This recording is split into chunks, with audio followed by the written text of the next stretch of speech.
everyone, welcome back to Wizarding Alice. My name is Alice. On this channel we cover all things Harry Potter and Wizarding World, so if that sounds like something that interests you, be sure to subscribe below to join our little community. But yeah, we are on to the third film in my Harry Potter rewatch series. Thank you so much for all your support for the first two. I'm really excited to keep this going. If you don't know, I upload one of these sort of every 2 months or so just to kind of space them out, but I'm really enjoying doing this rewatch with you guys, and I'm incredibly excited to watch Prisoner of Azkaban. It is my favourite Harry Potter film without a shadow of a doubt, so I can't wait to sit and watch. I have my water with me. It's my drink of choice today. Not very interesting, but it is absolutely sweltering, so you might be able to hear my little fan on the go. It's right next to me, so I do apologize if that messes with the audio a little bit, but I literally could not film this video if I didn't have the fan. Honestly, it's too hot. I'm also cosplaying as a 70-year-old man going on holiday to the Bahamas. Thought it kind of fit the summery theme, despite the fact Prisoner of Azkaban to me is definitely an autumn film, but oh well, let's go.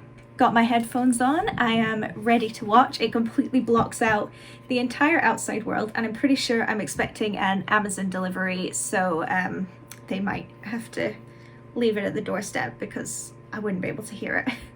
Shall we start by talking about the massive plot hole that this movie starts with, which is that you're not allowed to do magic outside of school, and yet Harry is doing magic and nobody cares, but when he blows up his aunt, apparently the ministry isn't too happy about that, or at least acknowledge it, whereas this is like, no, this is fine.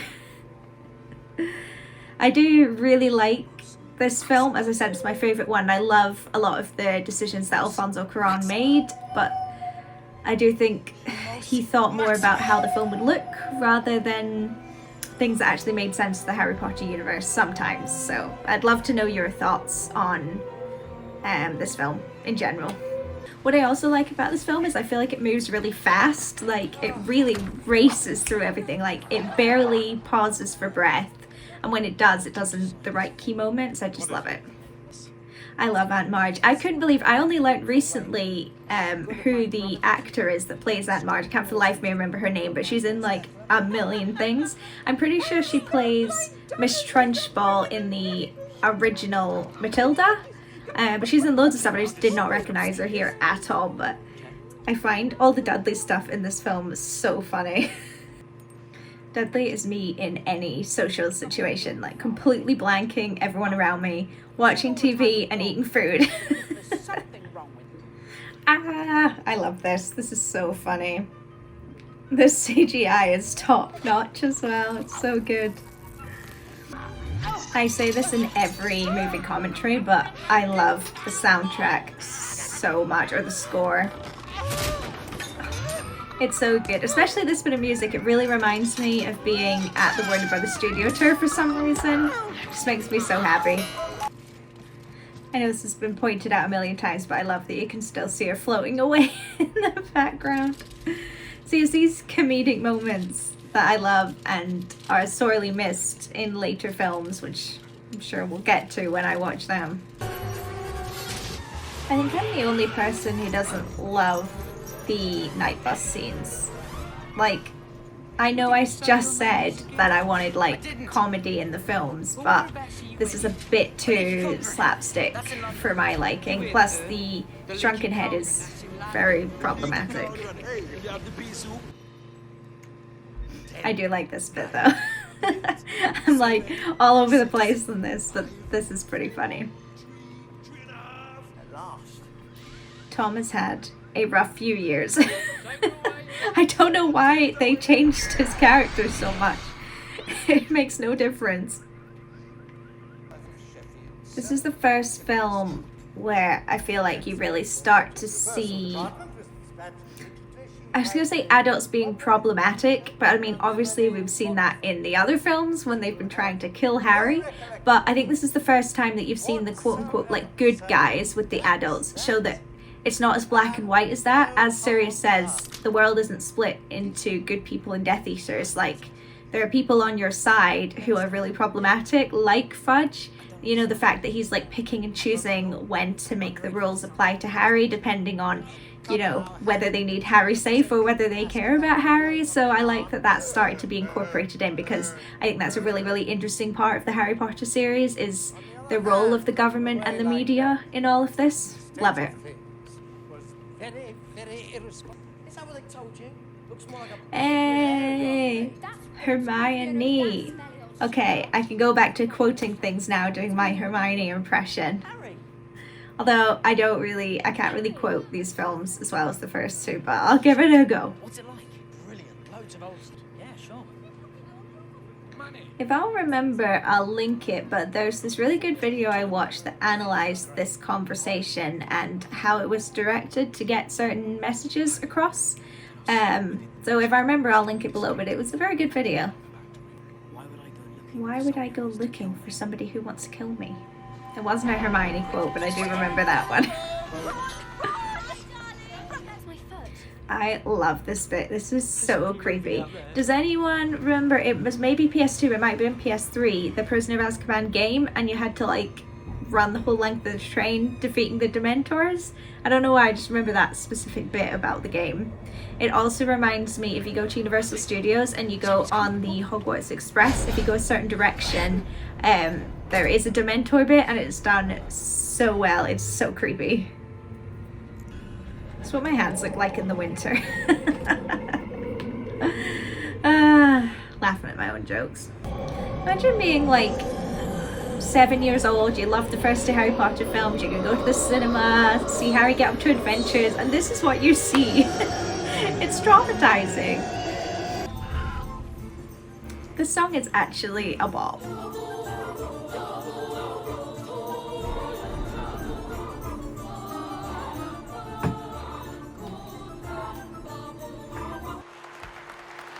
I love Lupin, he's one of my favourite characters. Him and Sirius Black are my two favourites, for sure. And Hermione. Potter, is it true you fainted? Is it true you fainted? Like, actually fainted? Just forget it.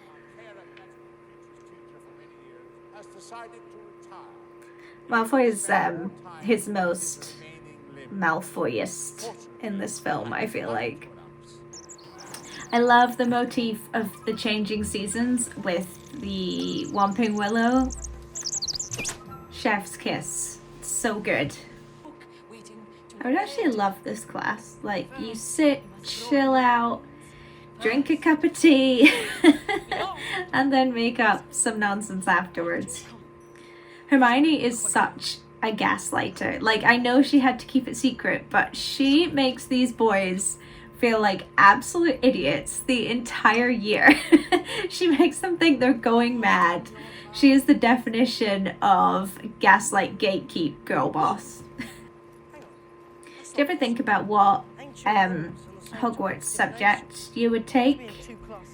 I'm really unsure. I definitely wouldn't take potions. That would not be my cup of tea at all.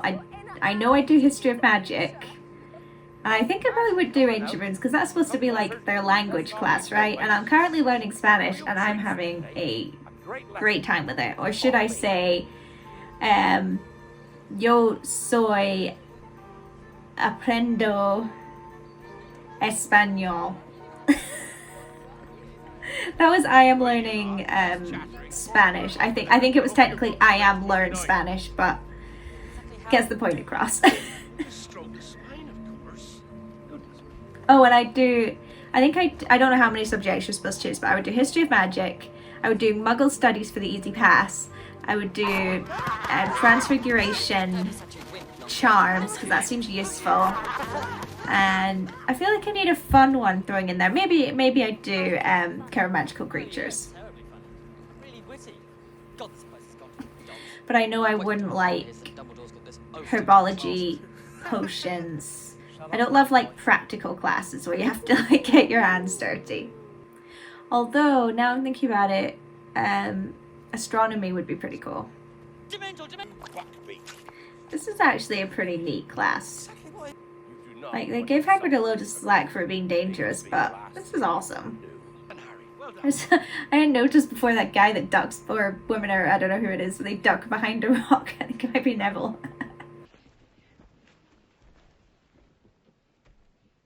See, someone there says that was wicked, Harry. I think that is audio cut from the first film, and I can't specify where in my head they use it, but I know it was used in the first film.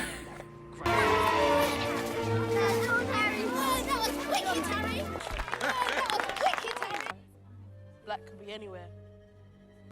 I love this dude so much. He would 100% be me at Hogwarts. He does nothing but bring bad news.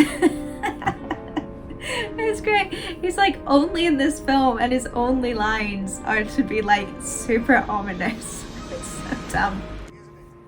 This is like one of my favorite scenes in any Harry Potter film. It's just, I love Lupin. It's like fun. Boggarts, I think, are really interesting creatures. They obviously come up again in Goblet of Fire and Order of the Phoenix, although not in either film. Fun quiz. Where in Goblet of Fire and Order of the Phoenix do the Boggarts appear? That is far too big a class size. Oh my god. Don't know if anyone can get a head count, but for a practical class, that is far too many. Oh, of course I want to study Defense Against the Dark Arts. I completely forgot about it. Right, remove Care of Magical Creatures from my list. I want to do Defense Against the Dark Arts. Here's another question of the video. What would your boggart be? I did kind of feel like mine would be a spider. I feel like mine would be something more existential. like fear of failure is a big thing for me. Not to make this like a therapy session, but I always like have to be the best at something, and failing is like no. But I don't know how that would be put into a boggart. I'm sorry, but that is scarier than the snake. I do kind of relate to McGonagall there. I used to work in university accommodation, like halls of residence, and you did sometimes get students asking you to be a certain role in their life, which you just couldn't be. Obviously I can't go into details, but you know, I'd ask to be like, if I could be like their legal something or other for whatever they needed to do, because they didn't have someone to do it, and it was awful, but I had to say no. Otherwise I would be, for example, the guarantor on like 1 million flats right now and would be financially liable for all these people. But you know, it was a shame. So I don't know why I'm telling that story, but I can relate to McGonagall and Harry's situation there. What is Harry holding? I feel like that might have come from a deleted scene, because he was holding something really weird. I love this. It's so accurate to what would happen. Except they would not let Dumbledore through. If this was a real school, the headmaster would not be able to get through that crowd. He would not care less who you were. It's such a good reveal. I love all the time Sirius Black tries to get in the castle. Or succeeds, I guess. I appreciate that the reason Sirius Black is able to get past Dementors, etc, etc, etc, is because he can transfigure into a dog, which isn't really like picked up by that, and he can get around because people just think they're seeing a dog and not a person, etc, etc. But that doesn't mean he can get past locked doors and all the other security that Hogwarts has. Like, and surely someone would be like, I didn't know you could keep a dog as a pet. And they'd be like, what? You'd be like, well, I just saw a dog like wandering around the castle. I don't know. I feel like people need to be a bit more observant. I suggest you take extra care. Did Harry really think that was going to work? You really think Snape was going to be like, well, in that case, you don't have to do it.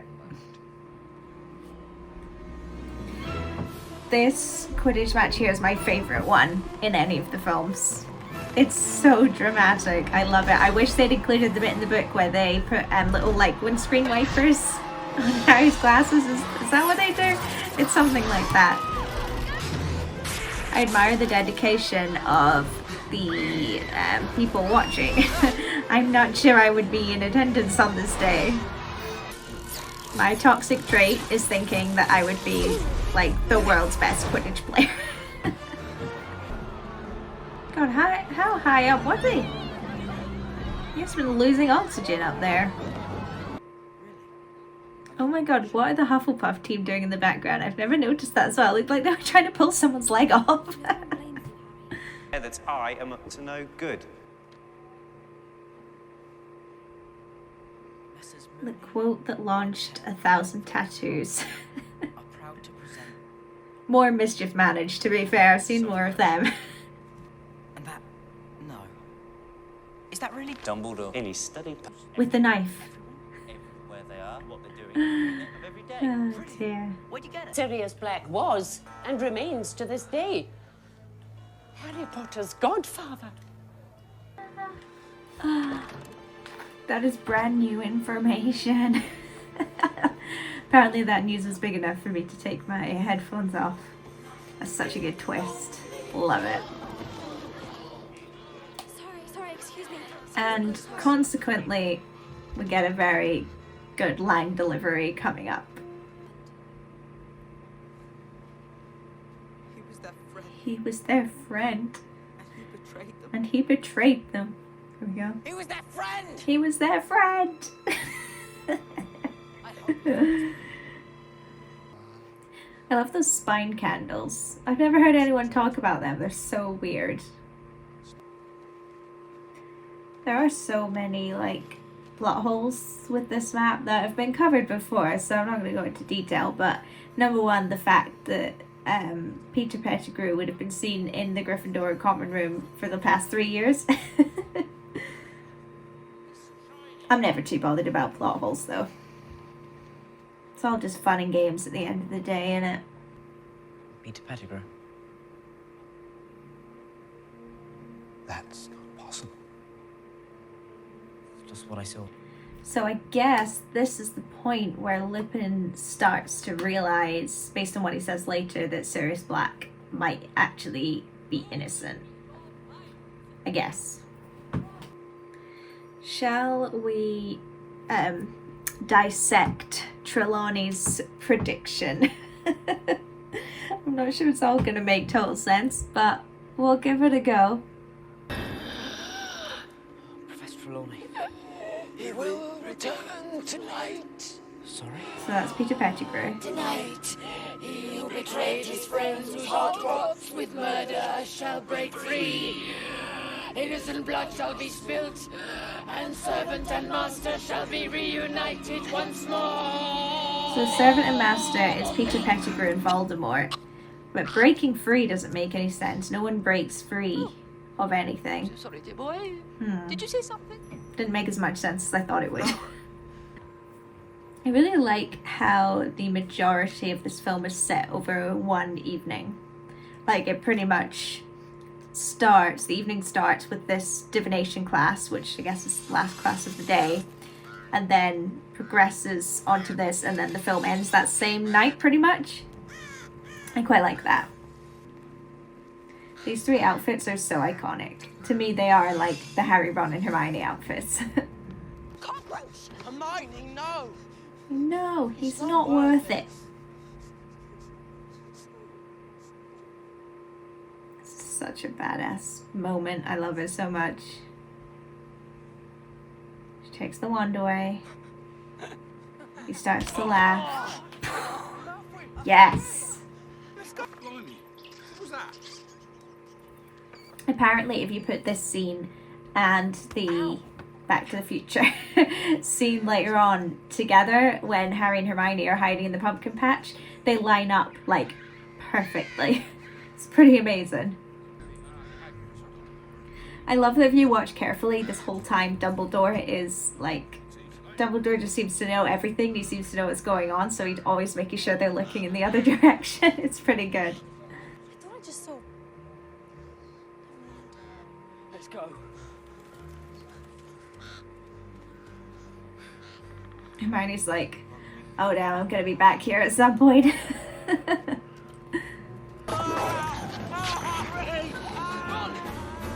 Sirius is really not doing himself any favors here in how he's coming across. I'm more scared for Harry's glasses here. As a glasses wearer, oh, if they got smashed, oh, I mean, he'd be no use. This is so iconic. What a reveal. It's so good. What a cool character. He is so misleading. This whole scene. If he just spat it out and told them the truth, none of this would be happening. Again, Lupin is also confusing. He immediately goes in for the hug with Sirius rather than saying to them, "Don't worry guys, there's been a misunderstanding." 12 years of it! 12 years of it! In Azkaban! In Azkaban! Come out and play! I guess anyone's invited to this party, huh? You attacked a teacher! You attacked a teacher! School with us. We I thought he was feel like that one was quite good. I don't know. This is another good reveal. This film has nothing but great character reveals. I will give it that. This is a hollow offer because he has to stay with his aunt and uncle because that's where the protective spell is. So even if this whole situation hadn't happened, he still couldn't have gone and lived with Sirius. I hate to burst their bubble, but yeah, wouldn't have happened. This is such a good werewolf transformation. It really reminds me of, I've just finished playing The Quarry. If you've played that, it has, spoiler alert, it has werewolves in it. And I feel like they're very similar to this one. Not the transformation, but the look of the werewolf. It's really cool. I like when they're more like a werewolf-human hybrid than like, literally like a big wolf. That's such a scary looking creature. I love this. See, Snape is a teacher first. He goes to protect the children. It's funny because the first time you watch this, that a woo sounds like it would be a wolf or something, and then the second time you're like, yeah, that totally sounds like a person. They did a good job with that. It's little Easter eggs for when you watch the second time. This is so iconic.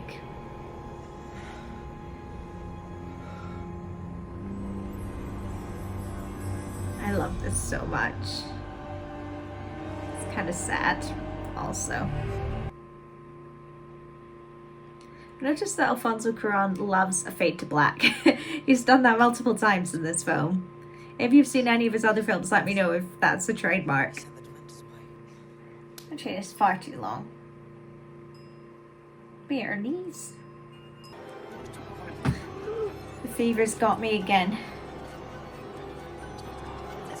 7:30. Hermione, I'm only in bed by 7:30. What are these kids doing? are you mad? I mean, is this not the coolest thing you've ever seen? I freaking love this film. I love anything to do with time travel. This makes me so excited. This is my jam. This is genuinely so freaking scary. Anything where you have to hide in silence just gets me. I can't think of anything worse. It makes my blood pressure rise just watching scenes like this. Hate it. Very effective, but I hate it. You'll see. This is so sad. Don't worry, he will. You can do it, Harry. Patronum! Woo! Woo! I know they've not given Sirius Black a wand, so he couldn't have got out, but I really feel like their security needed to be more than one spell. Although maybe Dumbledore did it on purpose. Who knows? Per Ron, imagine you're in a friend group of 3 and 2 of you have time traveled and you haven't. I would be so bitter and I would feel pretty annoyed that I'd been left out as well, because you know they're gonna have like these conversations like, remember when we time traveled? Like, I would be so annoyed. Yeah, my mother's eyes. And she wants them back. How did you get there? I was talking to you there. No, you're there. What's he talking about, Harry? I know. Honestly, Ron, how can somebody be in 2 places at once? Gaslight gatekeep girl boss. Harry's picking it up.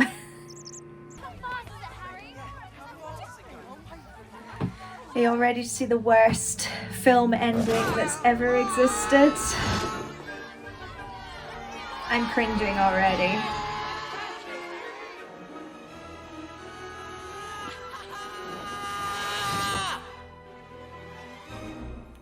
Lumos, There it is. I solemnly swear that I'm up to no... Well, my hair is now flattened by sitting here for about 2.5 hours wearing my headphones.